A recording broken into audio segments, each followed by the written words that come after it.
Ibarat oase yang tak pernah surut. Manfaat program JKN terus dirasakan ratusan juta penduduk Indonesia yang sudah menjadi pesertanya hingga menjangkau seluruh bagian Indonesia. Untuk meningkatkan aksesibilitas layanan peserta JKN, BPJS Kesehatan bersama Kementerian Kesehatan mengembangkan layanan telemedicine. Dengan telemedicine, dokter di FKTP dapat mengkonsultasikan kondisi pasien kepada dokter spesialis secara real time. Selain itu, pasien juga menghemat waktu hingga biaya transportasi karena tak perlu lagi mengunjungi rumah sakit hanya sekedar untuk berkonsultasi ataupun memperoleh obat.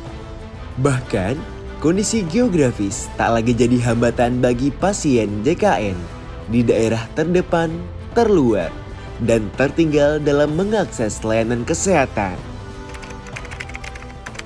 Untuk sekarang ini dengan adanya program dari Kementerian Kesehatan telemedicine itu sudah sangat-sangat membantu kami untuk konsultasi mengenai hasil EKG dan USG. Yang jadi kemudahan proses penyampaian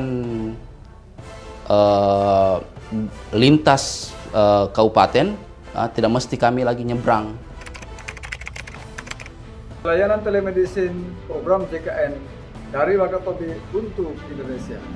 Pelayanan telemedicine program JKN menjawab hambatan aksesibilitas di daerah terpencil.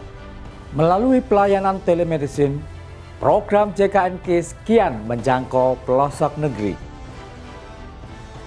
Now we are trying in the 60 places for piloting telemedicine. So we hope that maybe next month will be launched the pilot of the telemedicine by Presiden. We hope that this will be.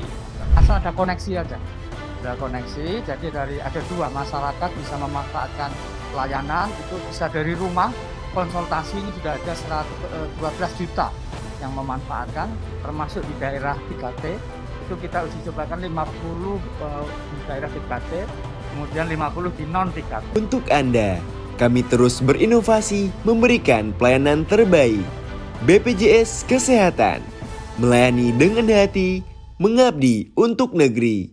Dengan gotong royong, semua tertolong.